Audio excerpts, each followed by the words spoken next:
Hi guys, welcome to another journal video. April is already gone and I'm going to show you how I plan my journal for the month of May. I hope you enjoy it and let's get to it. So I admit last month I did slack a bit about my journaling routine. I was not feeling confident about the theme and I ended up neglecting my journal for a bit. I did notice I was getting a bit unorganized, but I'm going to try and change that this month. So I wanted a theme that spoke to me a little bit, but that was also not within my comfort zone. I did a poll on Instagram asking if I should do moths or lamps for the theme of May, and you chose lamps, so here we are. I do admit I ran away a bit from the main theme and I ended up doing more an Art Nouveau style. But this way it is actually easier to work on a layout for my journal. So I'm sorry guys. Some of you end up asking me where I get my inspiration from. So first of all, I take my main inspiration out of the world. It's a bit cliche saying this, but I will never forget something my design teacher once said to me. To be a good designer, you first need to be a consumer. A design consumer. You need to have your eyes open to everything, your ears open to every sound. You will get inspiration from where you less expect.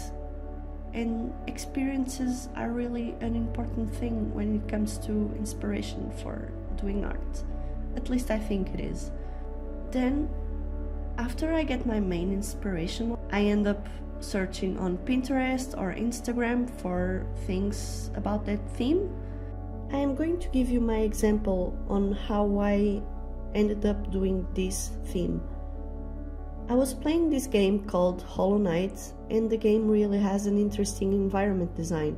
And the ironwork from the backgrounds was just stunning. I had to do something like that, I thought.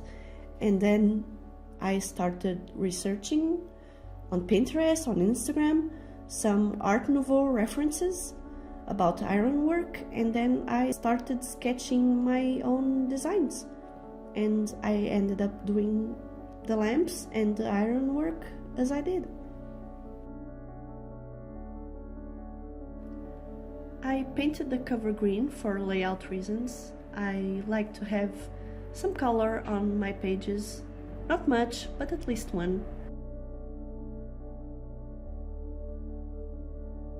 I did this quote I found online that says, "The soul usually knows what to do to heal itself.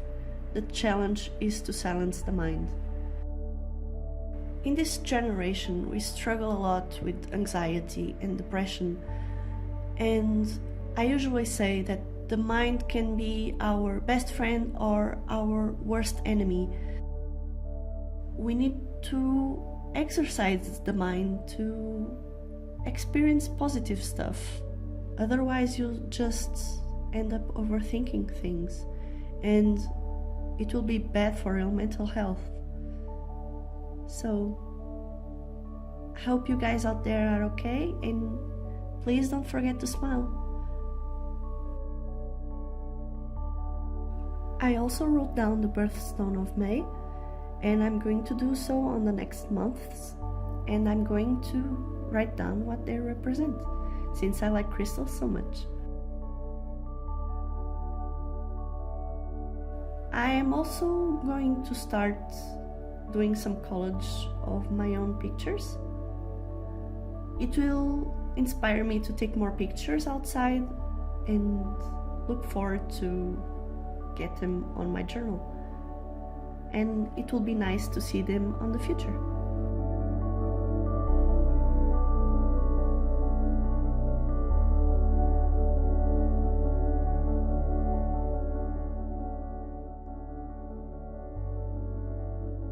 For the weekly spreads, I wanted to try something different. I don't like sticking with the same style all the time, so I tried to do some collage this time with my goals and the calendar of the month.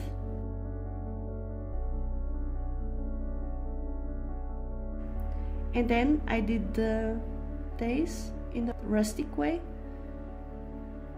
I did not pay attention about using a ruler in them, so I left them a little rustic style.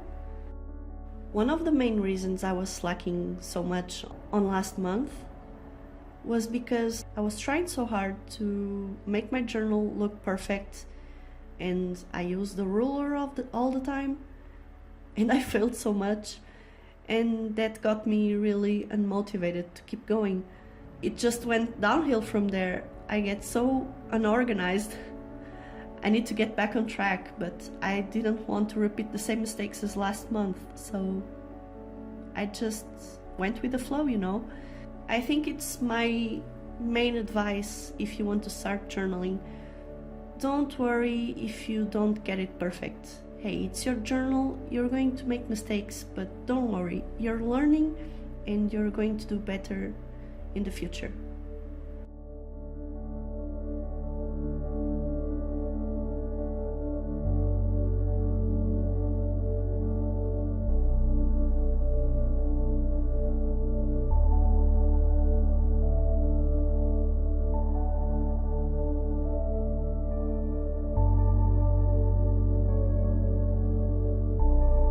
On my weekly spreads, I'm also going to start doing a playlist. So I'm going to write down what are my favorite songs along the month, so I will never forget them. After this, it's more of the same. The oldest layouts work so well for me that I don't dare to change them, so my tracker spread looks a little bit the same. My design spread and my expense spread changed a bit, but the concept, it's more or less the same.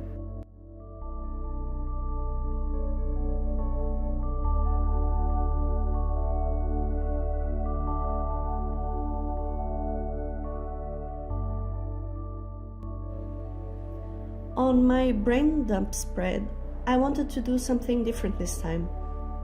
Something more personal, something that motivates me in the future. On top, I'm going to make a list of things that make me love my partner so much. I know this is very cheesy, but it does help me a lot to feel grateful for finding the love of my life. And I just can't forget the little things, you know, and it helps me keep my positive thinking high.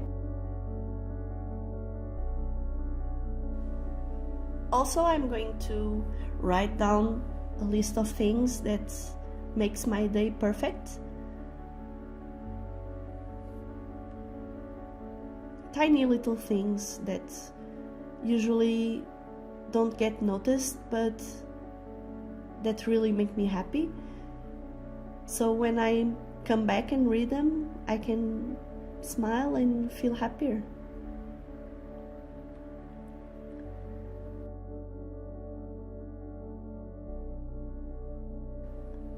I also glued some paper to write down some quotes, and I'm going to do a doodle session.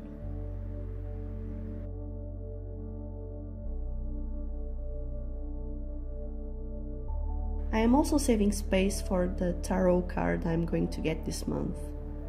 I still don't know what it is because it's not May yet, and I would be cheating if I draw the card now, so I'm only going to know on the 1st of May.